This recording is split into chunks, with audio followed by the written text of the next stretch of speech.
बोलो जयकारा बोल मेरे श्री गुरु महाराज की जय। श्री नंगली निवासी भगवान की जय। श्री परमहंस दयाल जी महाराज की जय। श्री नंगल विहालन भगवान की जय। श्री परम गुरु भगवान की जय। जय सच्चिदानंद जी। श्री सच्चिदानंद प्रकाश अर्थात श्री अद्वैतानंद साहित्य प्रथम पुष्प जीवन चरित्र। इस पाठ को प्रारंभ करने के पूर्व यह दास श्री परमहंस दयाल जी महाराज के चरण कमलों में दंडवत प्रणाम करता है। बोलो जयकारा बोल मेरे श्री गुरु महाराज की जय। मंगलाचरण। या कुदेन्दु तुषार हार धवला, या शुभ्र वस्त्रामृता, या वीणा वरदंड मंडित करा, या श्वेत पद्मासना, या ब्रह्माचित शंकरा प्रभृति भी देवैषत वंदिता, सामान्य पातु सरस्वती भगवती निशेष जाड्यामापहाम। ओम शुक्लां ब्रह्म विचार सर परमाधवं जगत व्यापिनीं, वीणा पुस्तक धारणीं, भैदां जाड्यात् करापहां। हस्ते स्फटिक मालिकां च पद्मासने संस्थितां, वन्दे तां परमेश्वरीं भगवतीं बुद्धिं प्रदां शारदां। हरि ओम। वन्दे देवोमापतिं सुरगुरुं, वन्दे जगत्कारणं, वन्दे पन्नगभूषणं, वन्दे मृगधं कृष्णापतिं, वन्दे सूर्यशशाङ्कवहिर्नयनं, वन्दे मुकुन्दप्रियं, वन्दे भक्तजनाश्रयं च वरदं सद्गुरु नमोऽहम्। ओम। बोलो जयकारा बोल मेरे श्री गुरु महाराज की जय। गुरु ब्रह्मा गुरु विष्णु गुरुदेवो महेश्वरा, गुरु साक्षात् परब्रह्म तस्मै श्री गुरुवे नमः। बोलो जयकारा बोल मेरे श्री गुरु महाराज की जय। श्री सच्चिदानंद प्रकाश अर्थात श्री अद्वैतानंद साहित्य प्रथम पुष्प जीवन चरित्र। बोलो जयकारा बोल मेरे श्री गुरु महाराज की जय। भजन। ऐ मेरे दाता अगर तुझको यही मंजूर है, जान कर गुणहीन गर चरणों से रखना दूर है, जबकि अपने आप को तेरे हवाले कर दिया।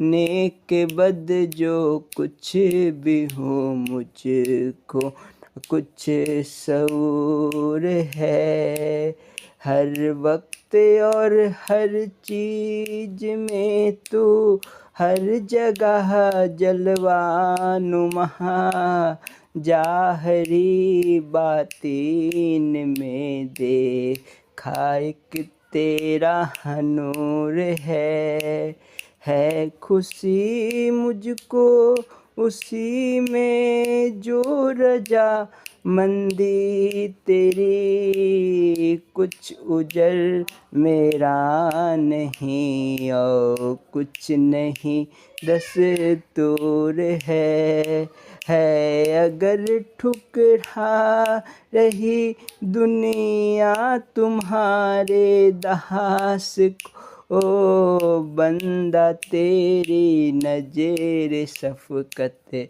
का सदा मस्कूर है।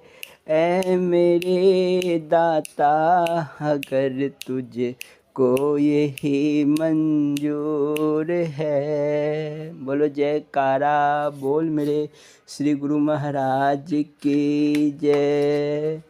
श्री सच्चिदानंद प्रकाश अर्थात श्री अद्वैतानंद साहित्य प्रथम पुष्प जीवन चरित्र। मौत का इलाज नहीं है। एक रोज जनाब राय साहब दीवान ईश्वरदास साहब बैरिस्टर चरण वंदना के वास्ते उपस्थित हुए। बाबू साहब के छोटे भाई का क्षय रोग से इंतकाल हो चुका था, अर्थात देहांत हो चुका था।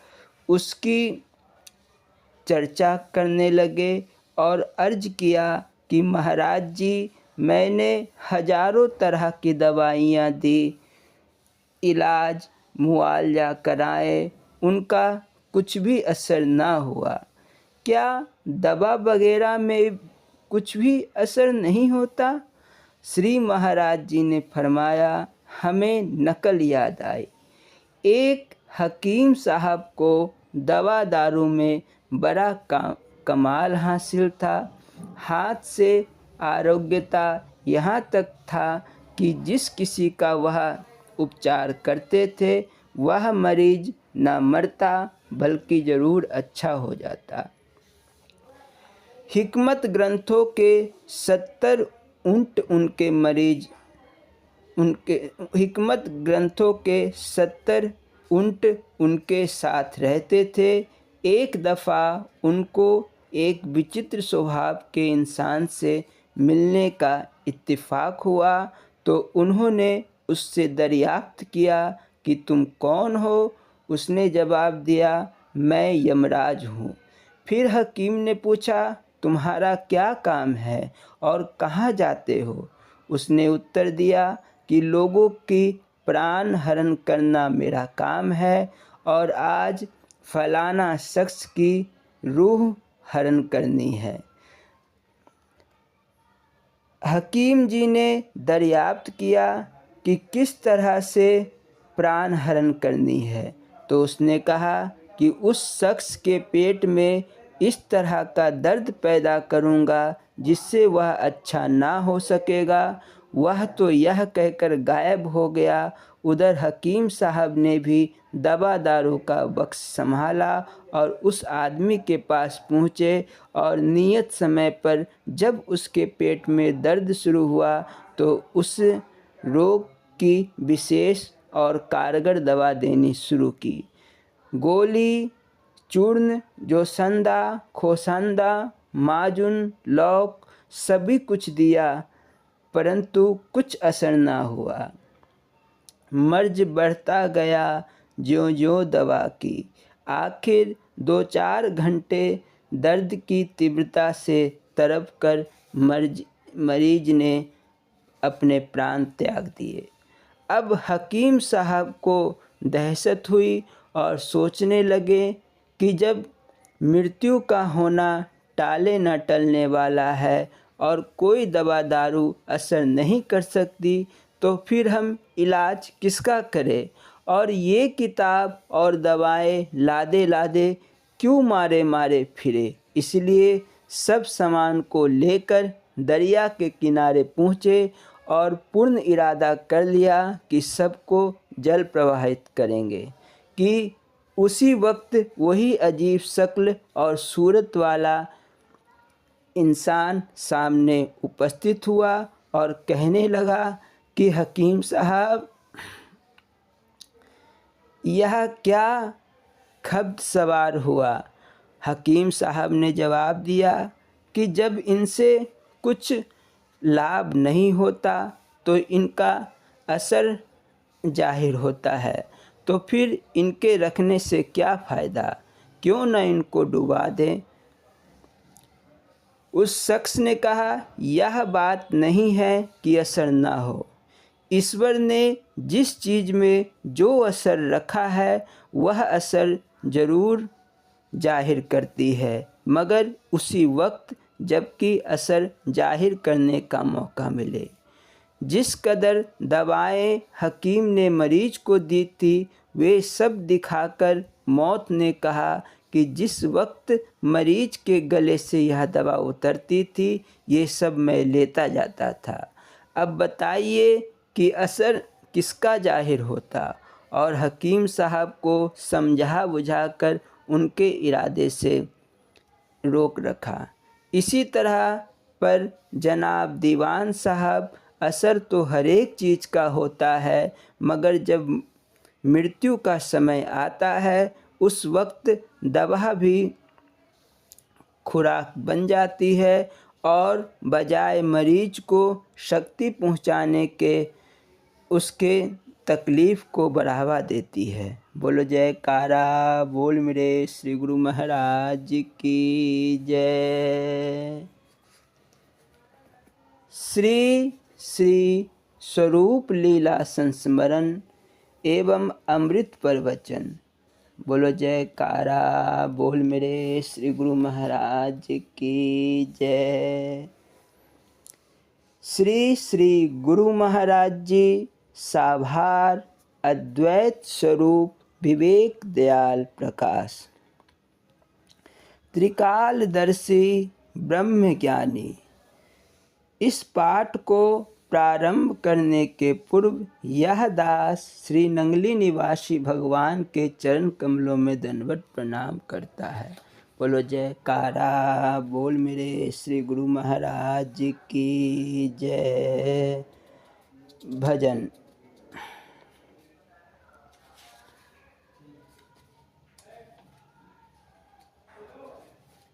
एक बारी दर्श दिखाना जी मेरे सतगुरु प्यारे, हाँ हाँ मेरे प्रीतम प्यारे, हाँ मेरे सतगुरु प्यारे।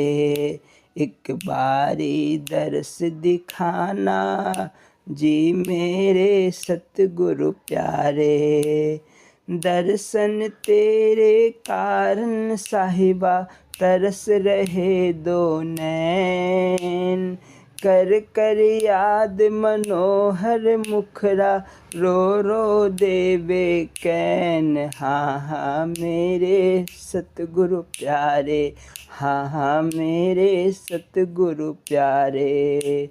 बाज तेरे मैं किसनो आखा कौन सुनेगा कूक।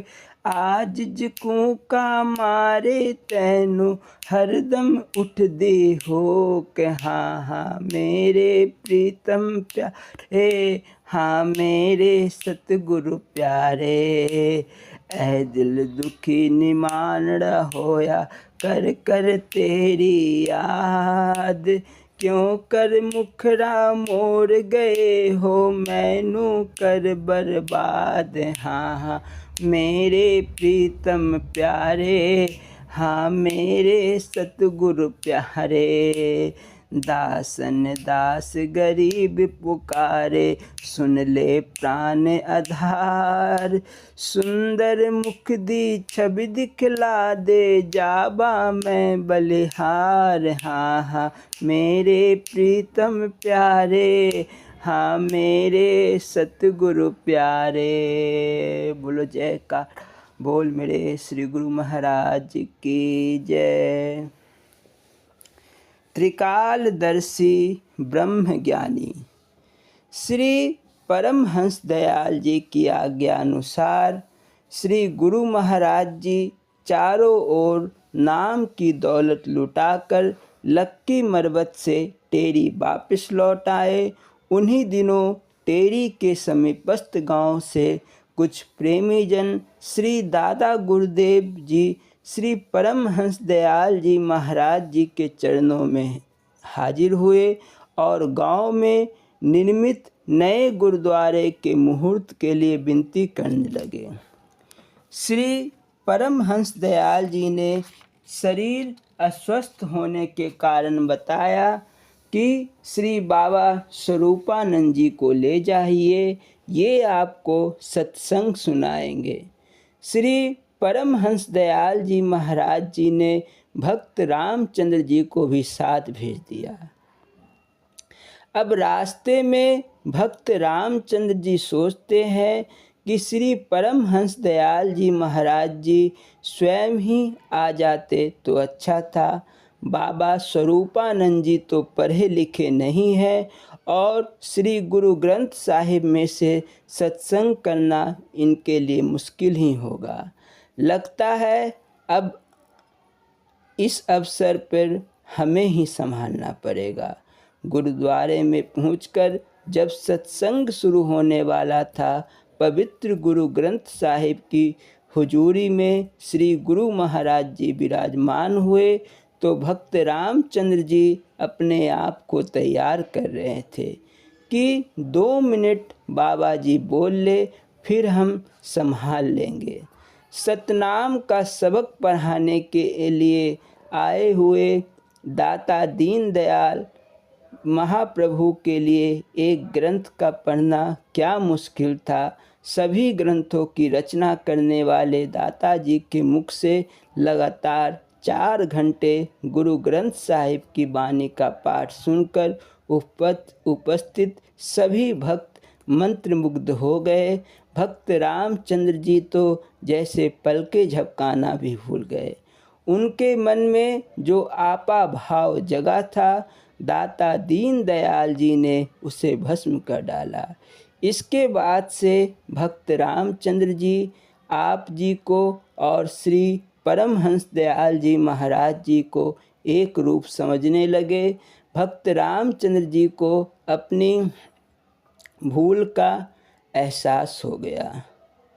तुम्हें पहचान ना पाया, ये थी मेरी नादानी, तुम ही रत्नों के सागर हो, त्रिकालदर्शी ब्रह्म ज्ञानी। बोलो जयकारा बोल मेरे श्री गुरु महाराज जी की जय। श्री स्वरूप दर्शन पाठ श्री गुरु वचनामृत का दूसरा भाग। बोलो जयकारा बोल मेरे श्री गुरु महाराज जी की जय। इस पाठ को प्रारंभ करने के पूर्व यह दास श्री नंगली निवासी भगवान के चरण कमलों में दंडवत प्रणाम करता है। बोलो जयकारा बोल मेरे श्री गुरु महाराज जी की जय। श्री गुरु वचनामृत।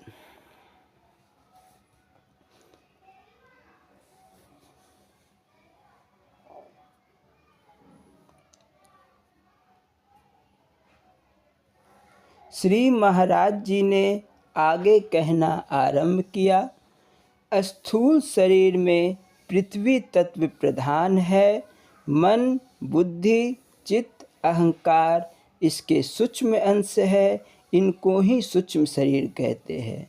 मन का तत्व जिसे परमंडी मन कहते हैं, सूक्ष्म रूप सुरती होकर ऊपर के स्थानों को जाता है और त्रिकुटी के मध्य में जो लोक है उसे सहस्त्रदल कमल कहते हैं। सुरती इसी स्थान से ऊपर चढ़ती है। यह बारीक और छीना सुराख है। इससे सुरती को योगी जन ऊपर के स्थानों पर ले जाते हैं। सुरती सूक्ष्म होकर ऊपर को चढ़ती है और लोकांतरों में प्रकृति के दृश्य को देखती हुई ऊपर चली जाती है। वह समस्त 7 स्थान अथवा 7 लोक हैं जिन्हें वेद अथवा सदशास्त्रों ने इन नामों से पुकारा गया है। ओम भू, ओम भुवः, ओम स्वः, ओम महः, ओम जनः, ओम तपः, ओम सत्यम। इनमें भूलोक पिंड देश है और इससे आगे सत्यलोक तक यह स्थान है। इनको संत मत में पहला सहस्त्रदल कमल, दूसरा त्रिकुटी, तीसरा शून्य, चौथा महाशून्य, 5वां भंवर गुफा और 6ठा सतलोक के नामों से वर्णन किया गया है। योगी जन इन लोकों का भ्रमण करते हुए चले जाते हैं और सतलोक, जिसे सचखंड भी कहते हैं, को जाकर प्राप्त होते हैं। यह सारी सामग्री इस घट के भीतर व्यापक है। जो कुछ ब्रह्मांड में है वही पिंड में है। घट के अंदर मालिक की सब रचना है और जिसे ब्रह्मज्ञानी ने अपने घट के अंदर प्रकृति के दर्शन कर लिए, उसने सब कुछ जान लिया। और यही भगवान श्री कृष्ण ने अर्जुन को उपदेश देते हुए गीता में कहा है कि जिस व्यक्ति ने उस उल्टे वृक्ष की जिसकी जड़ें ऊपर तथा टहनियाँ नीचे हैं जान लिया, उसने सब कुछ पा लिया। उसने सब वेद पढ़ लिए। वही विज्ञान समाधि है जिसमें मनोरंजन बढ़ता जाता है तथा संसार के झूठे मोह में नहीं फंसता। यहाँ काल का बंधन नहीं रहता।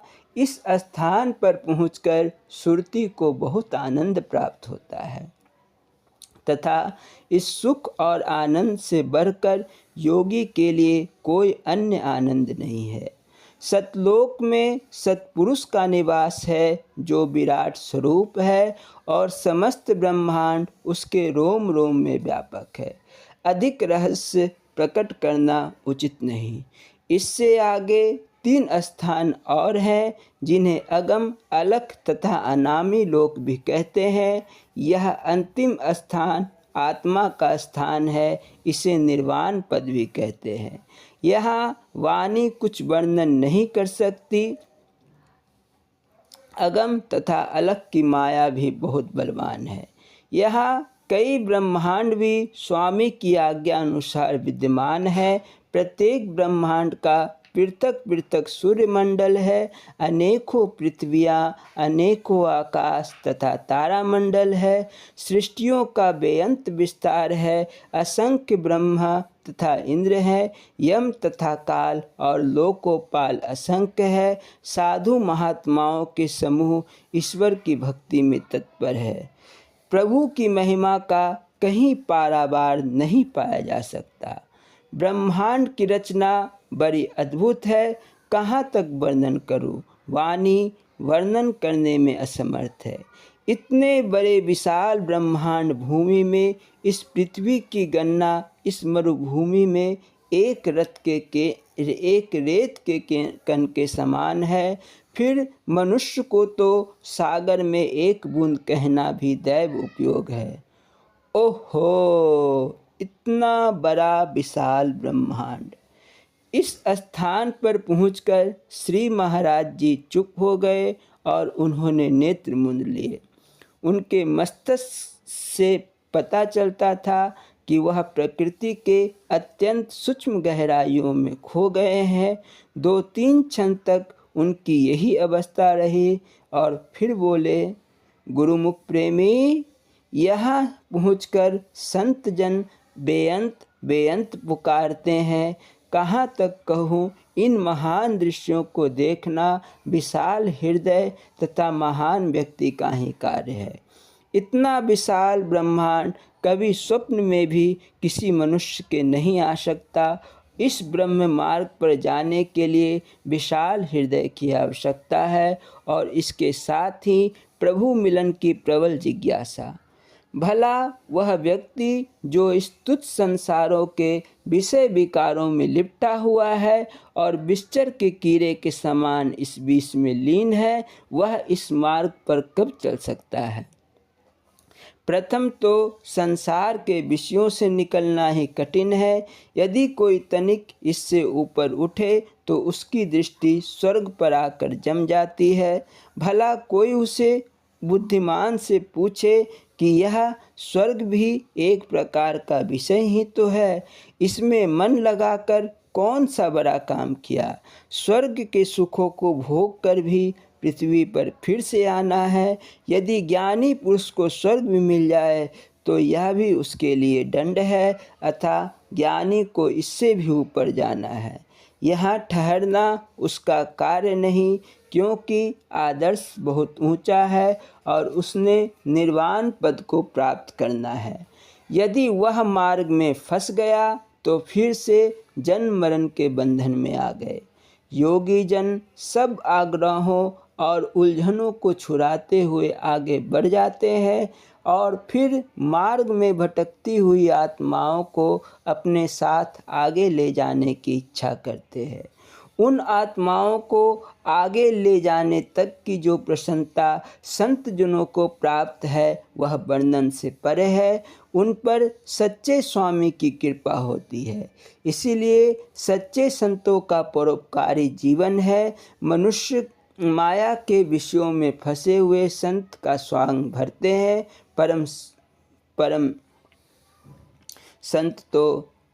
संत की तो माया दासी है, परंतु माया के दास तो संत नहीं। और शून्य या दशम द्वार तक पहुँचे हुए को गुरु कहते हैं और सतलोक में पहुँचे हुए को सतगुरु कहते हैं। निर्वाण पद को प्राप्त हुए व्यक्ति को परम संत कहते हैं। संत ज्ञानी अपने पद प्रदर्शन का पूर्ण अधिकार प्राप्त कर लेता है और उसके साथ चलकर जिज्ञासुओं का उद्धार हो सकता है।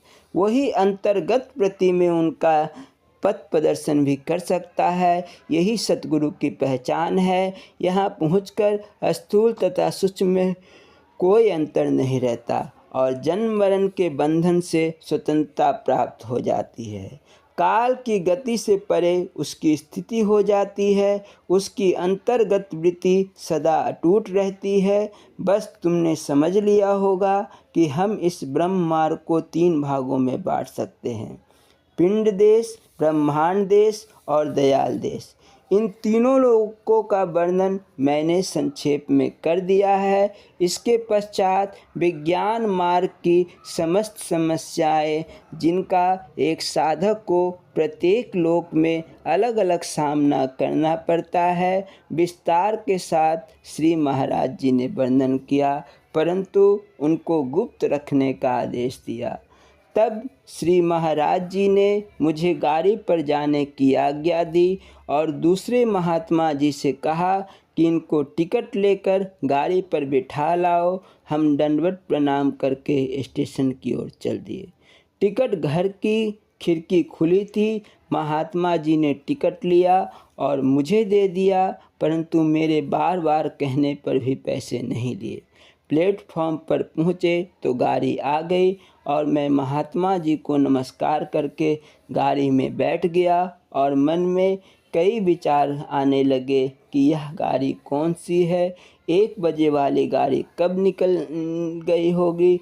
समीप बैठे एक यात्री से पूछने पर पता चला कि यह 1 बजे वाली गाड़ी ही है जो 2-2.5 घंटे से देर से चल रही है। मैं अपने विचारों में मगन जब अपने स्टेशन फुलनवान पहुंचा तो मेरे विचारों का टाका टूटा। बोलो जयकारा बोल श्री गुरु महाराज की जय।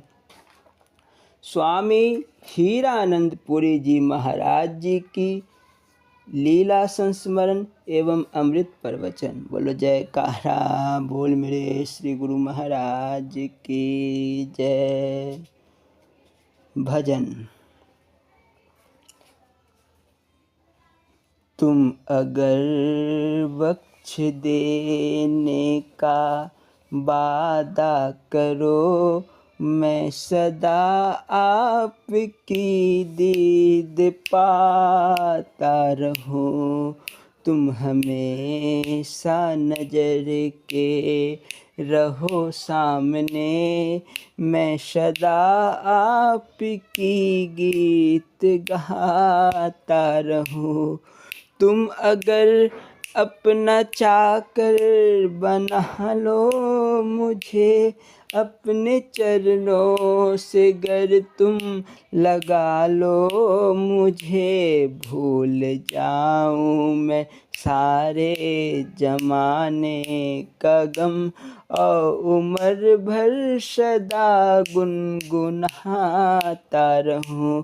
तेरे द्वारे पे जीवन बिताऊं प्रभु, हर घड़ी गीत तेरी मैं गाऊं प्रभु। खत्म होना प्रभु ये कभी सिलसिला, तुम बुलाते रहो और मैं रहूं। तुम अगर बख्श देने का वादा करो, मैं सदा आपकी दीद गाता रहूं। ध्यान तेरा है सतगुरु, सुबह शाम हो, मेरे होठों पे हरदम तेरे नाम हो। फानी जग से न हमको कोई काम हो, मैं सदा ज्योति तेरी जलाता रहूं। तुम अगर बख्श देने का वादा करो, मैं सदा आपकी दीद पाता रहूं। दास के दिल में और कोई हसरत नहीं, मुझको फानी जहाँ से मोहब्बत नहीं। आज वरदान इतना दो सतगुरु मेरे, बन के सेवक तेरा जग में आता रहूं। तुम अगर बख्श देने का वादा करो, मैं सदा आपकी दीद पाता रहूं। बोलो जयकारा बोल मेरे श्री गुरु महाराज की जय। स्वामी हीरानंदपुरी जी महाराज जी के लीला संस्मरण एवं अमृत प्रवचन। बोलो जयकारा बोल मेरे श्री गुरु महाराज की जय। इस पाठ को प्रारंभ करने के पूर्व यह दास श्री नंगली निवासी भगवान के चरण कमलों में दंडवत प्रणाम करता है। जयकारा बोल मेरे श्री गुरु महाराज की जय। और दरिया पीछे हट गया। घटना साल 1955 की है। श्री महाराज जी कस्बा दोरांगला से ग्राम सहूर कलाम में पधारे। खूब सत्संग प्रवचन हुए। यद्यपि लोग इस वर्ष आई जबरदस्त बाढ़ के प्रकोप से ग्रसित थे, तो भी उन्होंने अपने इष्ट देव की बड़ी सेवा की। श्री सद्गुरुदेव जब चलने लगे तो सभी लोग ने अश्रुपूर्ण नेत्रों से गाते बजाते हुए उन्हें विदा किया। जब गांव की सीमा से लगे घुस्सी बांध पर चढ़ने के लिए तांगे वाले ने तांगा जोर से भगाया तो ऊंची जगह पर घोड़ा रुक गया। श्री महाराज जी ने संगत की ओर कृपा दृष्टि डालते हुए पीछे मुड़कर देखा। जो अभी तक हाथ बांधे जय जयकार कर रही थी, वहीं खड़े होकर महाराज जी ने संगत से पूछा, अब क्या चाहते हो? जो भी इच्छा हो सो कहो। श्री मुख से यह वचन सुनते ही संगत ने दंडवत प्रणाम किया। आशीर्वाद देने के पश्चात श्री सद्गुरुदेव महाराज उन लोगों को निहारते रहे। अपने इष्ट देव को प्रसन्न देखकर लोगों ने अपनी करुण कहानी सुनाते हुए कहा, दाता दीनदयाल जी, आप देख रहे हैं कि रावी नदी अपना मार्ग छोड़कर हमारे खेतों को निगल रही है। यदि बरसात का प्रकोप आगे भी ऐसा ही रहा तो हमारे गांव घर सभी कुछ रावी नदी के गर्भ में समा जाएंगे। कृपा कीजिए महाराज, हमारी रक्षा कीजिए। अपने भक्तों की दुख भरी कहानी सुनकर महाप्रभु का मन पसीज गया। आपने सभी को विश्वास दिलाते हुए कहा, घबराओ मत, हम प्रकृति के कामों में दखल तो नहीं दे सकते। हाँ, श्री सद्गुरुदेव जी से प्रार्थना करेंगे कि वे आप सबकी रक्षा करें। ऐसा ही हुआ। रावी दरिया पीछे हटता चला गया और यह क्षेत्र बाढ़ के प्रकोप से सुरक्षित हो गया। इस घटना के ब्यौरा देते हुए माननीय सतीश चंद्र जी आगे कहते हैं, श्री महाराज जी की अपार कृपा से रावी नदी अपने पुराने स्थान पर चली गई।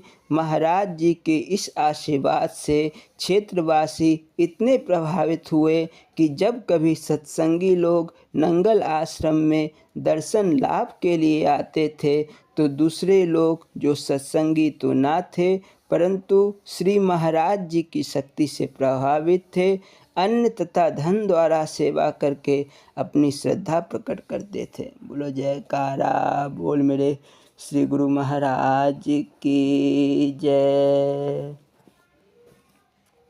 स्वामी हीरानंदपुरी जी महाराज जी के अमृत प्रवचन समाधि का दूसरा भाग। बोलो जयकारा बोल मेरे श्री गुरु महाराज की जय।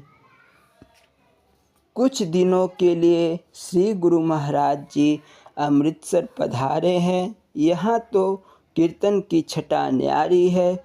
कुछ बहनें इतने मधुर स्वर में गाती है कि श्री भगवान उनसे और गाने के लिए कहते हैं। उन बहनों की मधुर वाणी में होने वाले कीर्तन से सभी भाव विभोर हो जाते हैं। श्री गुरु महाराज जी नेत्र बंद करके ध्यानावस्था में लीन हो जाते हैं। कीर्तन समाधि अवस्था में लीन कराने की क्षमता रखता है। यहाँ की बहनों का कीर्तन इस बात का प्रमाण है। श्री गुरु महाराज जी का सत्संग प्रायः देर से शुरू होता है। बोलना जी हरि ओम हरि ओम हरि ओम। धारणा, ध्यान और समाधि तीनों एक ही चीज़ है। अंतर केवल इतना ही है कि धारणा को आप जीवित अवस्था में नेत्र खोलकर भी कर सकते हो तथा ध्यान भी ऐसी ही अवस्था में स्थूल अथवा सूक्ष्म का कर सकते हो। किंतु समाधि में जब तक मनुष्य मृतक शरीर के समान ना हो समाधि नहीं लग सकती। समाधि में ध्यान इस प्रकार लीन हो कि साधक को ब्रह्म दर्शन के अतिरिक्त संसार की अन्य किसी वस्तु का भान ना हो। उसके मन रूपी जगत में वासनाओं का रंच मात्र भी स्थान ना हो। उसका मन वासनाओं से मुक्त हो। वह अपनी चेतना शक्ति द्वारा उस चेतन प्रभु के दर्शन करे, तभी सच्ची समाधि की स्थिति को साधक प्राप्त कर सकता है। कहा है मनुष्य मर कर ही प्रभु को पा सकता है। प्राय लोग इस वाक्य का गलत अर्थ लेते हैं। इसका तात्पर्य यह नहीं कि प्राण छूटने पर ही प्रभु की प्राप्ति होगी। यदि ऐसा होता तो सभी प्राणी मृत्यु उपरांत ईश्वर को प्राप्त कर लेते। फिर भक्ति तथा प्रभु प्राप्ति के कष्ट सहन की क्या आवश्यकता थी। मरने वाले प्राणी तो अपने अपने कर्मानुसार निश्चित योनियों में चले जाते हैं। मरकर प्रभु को पाने का अर्थ यह है कि मनुष्य जीते जी ही समाधि अवस्था में मुर्दे के समान हो जाए, तभी प्रभु की प्राप्ति होगी। मरने का अर्थ है इस बामा संसारिकता पूर्ण रूप से अलग होना। जिस प्रकार मुर्दे की चेतन सत्ता पूर्णतया समाप्त हो जाती है, उसी प्रकार साधक अपनी चेतन सत्ता को संसार से अलग कर ले। जब वह ऐसा करेगा तो संसार की ओर से मर जाएगा और ईश्वर की ओर जिंदा ही रहेगा। समाधि एक ऐसी ही अवस्था है। समाधि दो प्रकार की है, स्वकल्प और निर्विकल्प। यदि ध्याता के मन में समाधि के समय किसी प्रकार की कामना हो तो स्वकल्प समाधि है। कामना रखकर ईश्वर भक्ति करते समय ध्यान पूरी तरह नहीं लगता। कामना रखकर भगवान की भक्ति करनी भी नहीं चाहिए। ईश्वर भक्ति तो स्वतः सब प्रकार की कामनाओं और इच्छाओं को पूरा करने वाली कामधेनु और कल्प वृक्ष है। इसीलिए कामना साधना की सिद्धि में बाधक बन जाती है। जब साधक सदाचारी है और उसका विचार शुद्ध है, तब उसका ध्यान समाधि में लगेगा। निश्चल, निर्माण, निष्कपट, सदाचारी साधक ही पूर्ण समाधि की अवस्था को प्राप्त कर सकता है। निर्विकल्प समाधि अर्थात कामना से रहित समाधि, किसी प्रकार की भी कामना नहीं होना चाहिए। ब्रह्मलोक तक की कामना भी कामना है, काल तो ब्रह्मलोक में भी है। याद रहे, समाधि में बैठे हुए ज्ञानी की पदवी ब्रह्म से भी ऊंची है। ध्यायी समाधि अवस्था में ब्रह्मलोक से ऊपर सच्चखंड तक पहुंच जाता है, अतः निर्विकल्प समाधि ही उत्तम है। समाधि की चरमावस्था अचानक प्राप्त नहीं होती। यह 1 दिन, 2 दिन, 1 महीने, 2 महीने या 1 वर्ष या 2 वर्षों में प्राप्त नहीं होती। समाधि की पूर्णतावस्था को प्राप्त करने के लिए निरंतर अभ्यास करना पड़ता है। एक बार ध्यान समाधि में लीन हो गया तो फिर साधक के लिए दिन रात का भी भेद नहीं रहता। उसके चारों ओर ब्रह्म ही ब्रह्म होता है। भगवान का दर्शन स्थूल शरीर में नहीं हो सकता। भगवान दिव्य ज्योति प्रकाश रूप होता है। उसका दर्शन संतों के अनुसार सत्यलोक में भी संभव है। कबीर ने कहा है, हेरित हेरित हेरिया रहा कबीर हराय, बूंद समानी सिंधु में सोकी ते हेरी जाए। अर्थात जब जीव ही ब्रह्म रूप बन गया तो फिर जीव की पहचान ही क्या रही। आत्मा परमात्मा में मिलकर परमात्मा हो जाता है। इसीलिए अभ्यास द्वारा समाधि मुक्ति का अंतिम साधन है। किंतु यह स्थिति कब प्राप्त होगी? तुलसीदास जी ने कहा है, उग्रहि विमल विलोचन हिय के, मिटहि दोष दुख भव रजनी के। शेष अगले भाग में। बोलो जयकारा बोल मेरे श्री गुरु महाराज की जय। स्वामी परम ज्ञानानंदपुरी जी महाराज जी की लीला संस्मरण एवं अमृत प्रवचन। बोलो जयकारा बोल मेरे श्री गुरु महाराज की जय। इस पाठ को प्रारंभ करने के पूर्व यह दास श्री नंगली निवासी भगवान के चरण कमलों में दंडवत प्रणाम करता है। जयकारा बोल मेरे श्री गुरु महाराज की जय। भजन। नाथ हम भी शरण में हैं आए हुए, आप ही में है मन को लगाए हुए, दब रहे हैं दुखों के दुस्साह भार से, मुक्त होने की आशा लगाए हुए। नाथ हम भी शरण में है आए हुए, अब सुनो हे दया में हमारी विनय, दीन दुखिया बहुत हम सताए हुए, जबकि गुरुदेव मुझ पर दया दृष्टि हो, फिर जबकि गुरुदेव मुझ पर दया दृष्टि हो, तब बचेंगे तुम्हारे बचाए हुए, बचेंगे तुम्हारे बचाए हुए। और किससे कहूँ मैं व्यथा की कथा, और किससे कहूँ मैं व्यथा की कथा, दिन बहुत हो चुके हैं रुलाते हुए, मन भी रहते हो खुद को छिपाए हुए, रम रहे हो तुम ही मेरे मन प्राण में, फिर भी रहते हो खुद को छिपाए हुए, दास के बीच से दो उठावरण दे के सब में तुम ही को समाए हुए नाथ हम भी शरण में हैं, आए हुए आप में ही है मन को लगाए हुए। बोलो जयकारा बोल मेरे श्री गुरु महाराज की जय। श्री परम स्वामी एवं गुरुदेव पंचकुला दिनांक 12/10/1983 रविवार का सत्संग हो रहा था। स्वामी परम ज्ञानानंद पुरी जी महाराज जी मंदिर के बगल में पलंग पर विराजमान थे। प्रोफेसर अयोध्या जी ने एक भजन सुनाया जिसे सुनकर सरकार अत्यंत भावुक हो गए। स्वामी परम ज्ञानानंद पुरी जी महाराज जी खुद सत्संग करने लगे। बोलते बोलते श्री नंगली साहिब मंदिर के निर्माण का प्रसंग सुनाने लगे।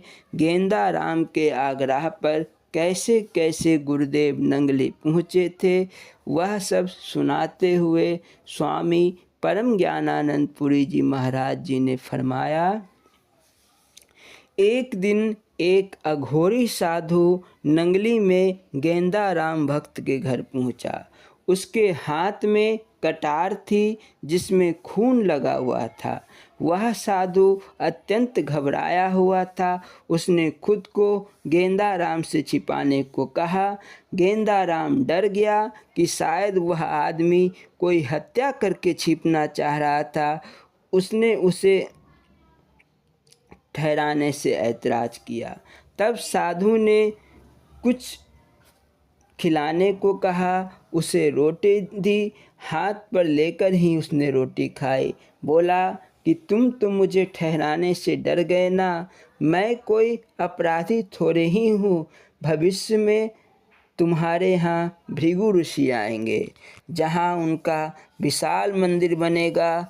यदि मुझे आज ठहराया होता तो उस मंदिर में सोने के दरवाजे लगते। चलो अभी भोजन कराया है, इस पुण्य के कारण उसमें चांदी के दरवाजे अवश्य लगेंगे।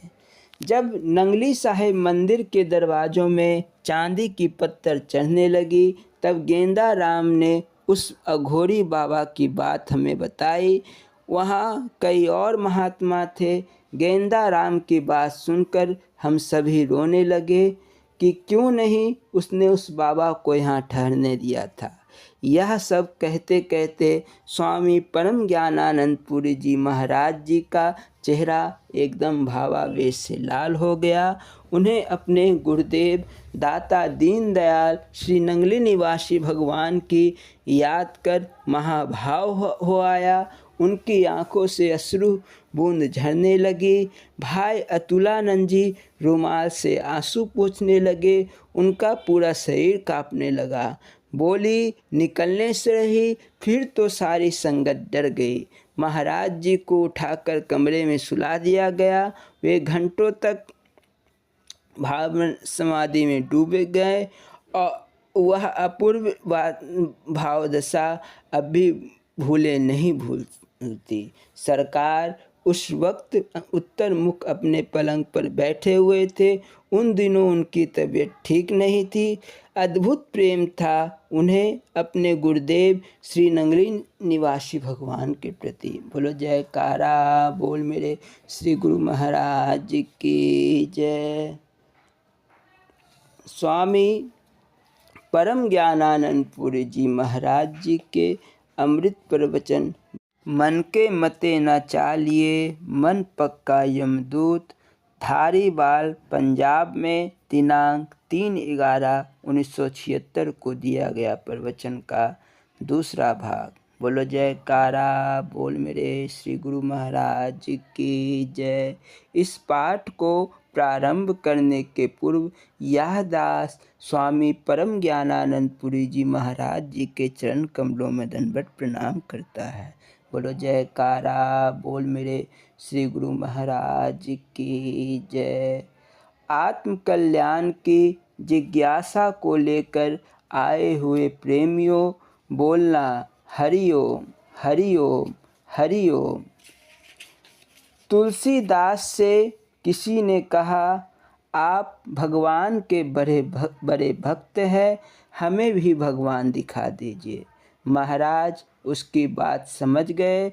उन्होंने पूछा, अभी देखना चाहते हो या बाद में? उसने कहा, अभी दिखा दे। तुलसीदास जी ने एक चेले को आवाज़ दी और उससे कहा, एक रस्सी लाओ।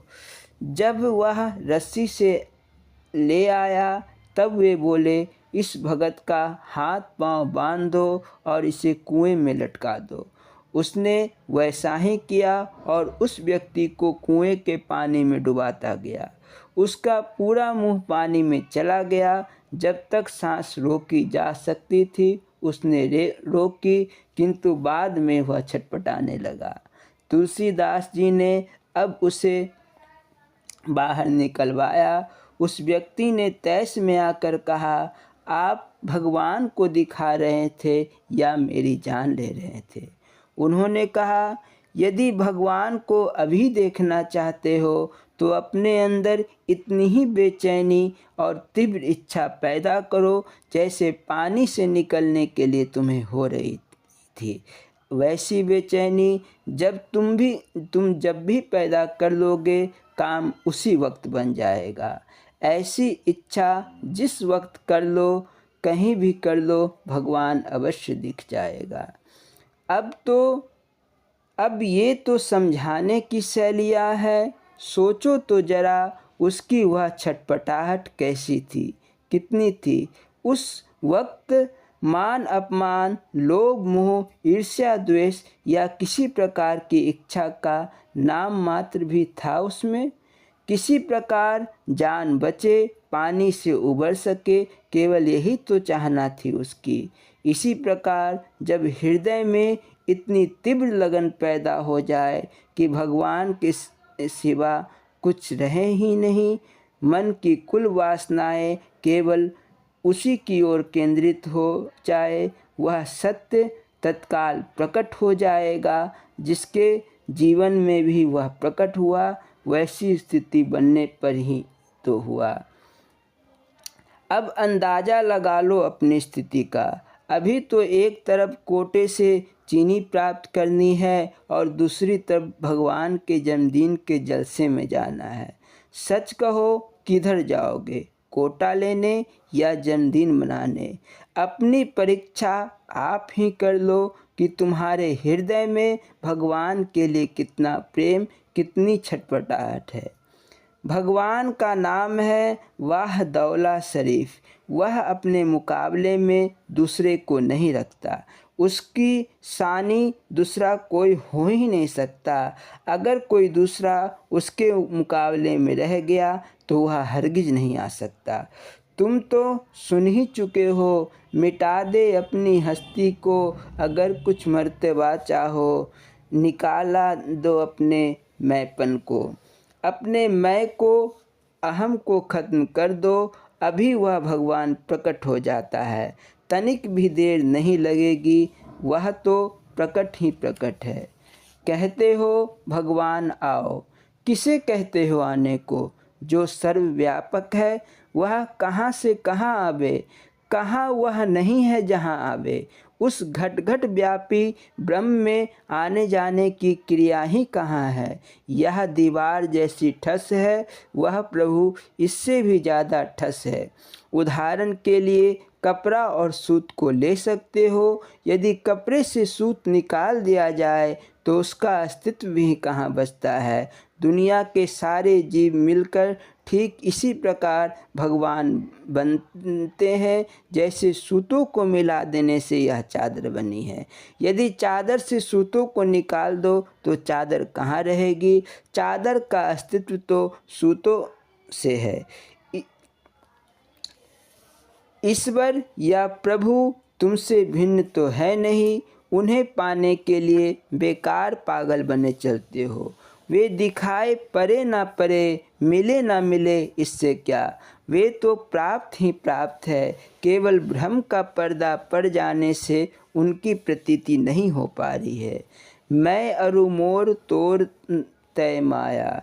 इसी को ख़त्म करना है, मेरा तेरा मिट गया, भ्रम खत्म हुआ, भ्रम ही तो अहंकार है। महात्माओं ने, वेद शास्त्रों ने इसी अहंकार को समाप्त करने के लिए कुल नियम बनाए हैं। तुम चाहे इनका खात्मा भक्ति के द्वारा, योग के द्वारा या ज्ञान के द्वारा कर लो, किंतु इन 3 साधनों में ज़माने के मुताबिक भक्ति की श्रेष्ठता सर्वविदित है।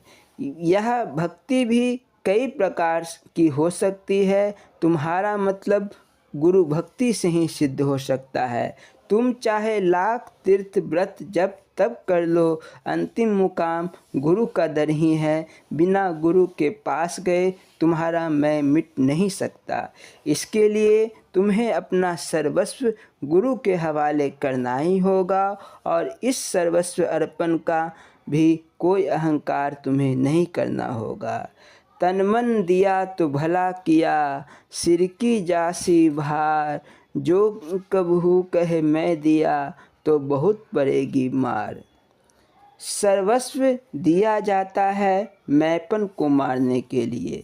यदि इसे देने का भी अहंकार हो जाए तो बेड़ा गर्क समझो। सच्चाई तो यह है कि तुम्हारा है भी क्या। अगर आज देने से इनकार करते हो तो कल काल धक्के दे देकर तुमसे सब कुछ ले लेगा। आखिर दान क्यों किया जाता है? देने का मतलब तो अपने अहंकार को ही देने से है। यदि अहम बना रहा तो करोड़ों का दान करके भी कुछ नहीं बना, और अगर वह अहम निकल गया तो मानो त्रिलोकी राज्य मिल गया। आमतौर पर लोग दान करते हैं, तीर्थ यात्रा करते हैं और अपने रिश्तेदारों में शोर मचाते हैं, हमने यह दिया, हमने वह दिया। यदि ऐसा शोर न मचे तो उनका दान या तीर्थ यात्रा का उद्देश्य पूरा ना हो। शेष अगले भाग में। बोलो जयकारा बोल मेरे श्री गुरु महाराज की जय। श्री नंगली निवासी भगवान की जय। श्री परमहंस दयाल जी महाराज की जय। श्री नंगल विहालन भगवान की जय। श्री परम गुरु भगवान की जय। जय सच्चिदानंद जी।